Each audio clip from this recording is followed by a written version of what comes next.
before Christmas, when snow seemed to lie thickest, was the moment for carol singing. And when I think back to those nights, it is to the crunch of snow and to the light of the lanterns on it. Carol singing in my village was a special tithe for the boys. The girls had little to do with it, like haymaking, blackberrying, stone clearing, and wishing people a happy Easter. It was one of our seasonal perks. By instinct, we knew just when to begin it. A day too soon and we should have been unwelcome. A day too late and we should have received lean looks from people whose bounty was already exhausted. When the true moment came, exactly balanced, we recognised it and were ready. So as soon as the wood had been stacked in the oven to dry for the morning fire, we put on our scarves and went out through the streets, calling loudly between our hands till the various boys who knew the signal ran out from their houses to join us. One by one, they came stumbling over the snow, swinging their lanterns around their heads, shouting and coughing horribly. "Coming carol barking then?" We were the church choir, so no answer was necessary. For a year we had praised the Lord out of key, and as a reward for this service, on top of the outing, we now had the right to visit all the big houses, to sing our carols and collect our tribute. To work them all in meant a 5-mile foot journey over wild and generally snowed up country. So the first thing we did was to plan our route, a formality, as the route never changed. All the same, we blew on our fingers and argued, and then we chose our leader. This was not binding, for we all fancied ourselves as leaders, and he who started the night in that position usually trailed home with a bloody nose. 8 of us set out that night. There was Sixpence the tanner, who had never sung in his life. He just worked his mouth in church. The brothers Horace and Boney, who were always fighting everybody and always getting the worst of it. Clergy Green, the preaching maniac, Walt the bully, and my 2 brothers.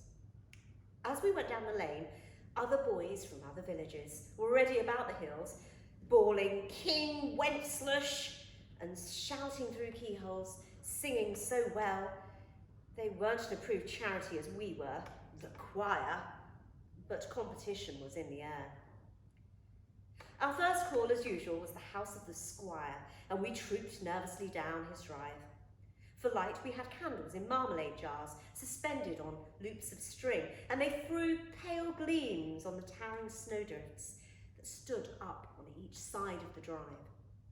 A blizzard was blowing, but we were well wrapped up, with army puttees on our legs, woolen hats on our head, and several scarves around our ears.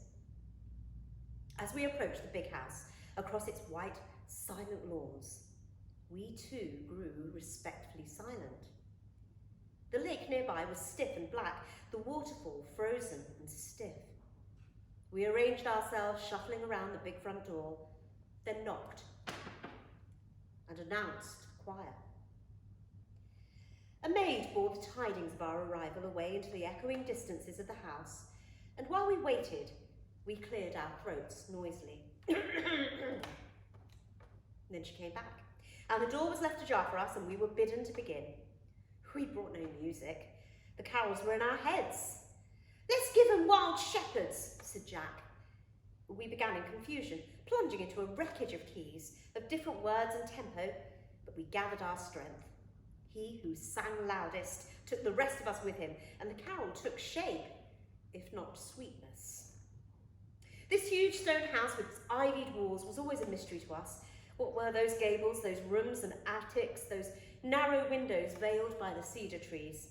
As we sang Wild Shepherds, we craned our necks, gaping into that lamplit hall which we had never entered, staring at the muskets and untenanted chairs, the great tapestries furred by dust, until suddenly on the stairs we saw the old squire himself, standing and listening, with his head on one side.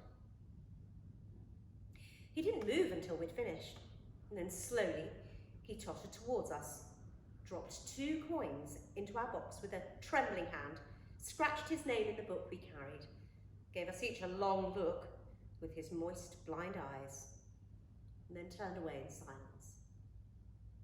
As though released from a spell, we took a few sedate steps, then broke into a run for the gate. We didn't stop till we were out of the grounds. impatient at last to discover the extent of his bounty, we squatted by the cowsheds, held our lanterns over the book, and saw that he had written 2 shillings. This was quite a good start. No one of any worth in the district would dare to give us less than the squire. So with money in the box, we pushed on up the valley, pouring scorn on each other's performance. Confident now, we began to consider our quality and whether one carol was not better suited to us than another. Horace Walt said shouldn't sing at all. His voice was beginning to break. Horace disputed this, and there was a brief token battle. They fought as they walked, kicking up divots of snow, and then forgot it, and Horace sang anyway. Steadily, we worked through the length of the valley, going from house to house, visiting the lesser and the greater gentry, the farmers, the doctors, the merchants, the majors, and other exalted persons. It was freezing hard, and blowing too. Yet, not for a moment did we feel the cold. The snow blew into our faces, into our eyes and mouths, soaked through our puttees, got into our boots and dripped from our woolen caps. But we didn't care. The collecting box grew heavier and the list of names in the book longer and more extravagant, each trying to outdo the other. Mile after mile we went, fighting against the wind, falling into snowdrifts and navigating by the lights of the houses, and yet we never saw our audience. We called at house after house. We sang in courtyards and porches, outside windows or in the damp gloom of hallways. We heard voices from hidden rooms. We smelt rich clothes and strange food. We saw maids bearing in dishes or carrying away coffee cups. We received nuts, cakes, figs, preserved ginger, dates, cough drops, and money. But we never once saw our patrons. We sang it as if we were at the castle walls, and apart from the squire, who had shown himself to prove that he was still alive, we never expected it otherwise. As the night drew on, there was trouble with Boney. Noel, for instance, had a rousing harmony, which Boney persisted in singing, and singing flat. The others forbade him to sing it at all, and Boney said he would fight us. Picking himself up, he agreed we were right, and then he disappeared altogether. He just turned away and walked into the snow, and wouldn't answer when we called back. Much later, as we reached a far point up the valley, somebody said, "Hark!" and we stopped to listen. Far away, across the fields from the distant village, came the sound of a frail voice singing Noel, and singing it flat. It was Boney, branching out on his own. We approached our last house high up on the hill, the place of Joseph the farmer. For him we had chosen a special carol, which was about the other Joseph, so that we always felt that singing it added a spicy cheek to the night. The last stretch of country to reach his farm was perhaps the most difficult of all. In these rough, bare lanes, open to all winds, sheep were buried and wagons lost. Huddled together, we tramped in one another's footsteps. Powdered snow blew into our screwed-up eyes. The candles burnt low. Some blew out altogether when we talked loudly above the gale. Crossing at last the frozen mill stream, whose wheel in summer still turned a barren mechanism, we climbed up to Joseph's farm. Sheltered by trees, warm on its bed of snow, it seemed always to be like this. As always, as it was late, as always, this was our final call. The snow had a fine crust upon it, and the old trees sparkled like tinsel. We grouped ourselves round the farmhouse porch.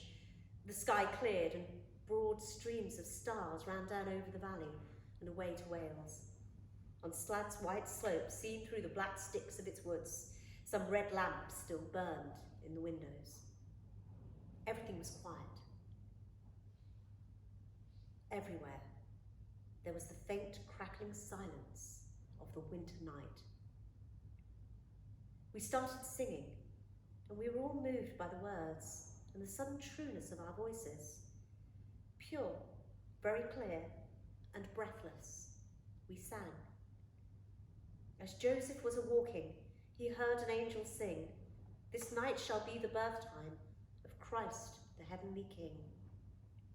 He neither shall be born in house nor in hall, nor in a place of paradise, but in an ox's stall." And 2,000 Christmases became real to us then. The houses, the halls, the places of paradise had all been visited. The stars were bright to guide the kings through the snow, and across the farmyard we could hear the beasts in their stall. We were given roast apples and hot mince pies.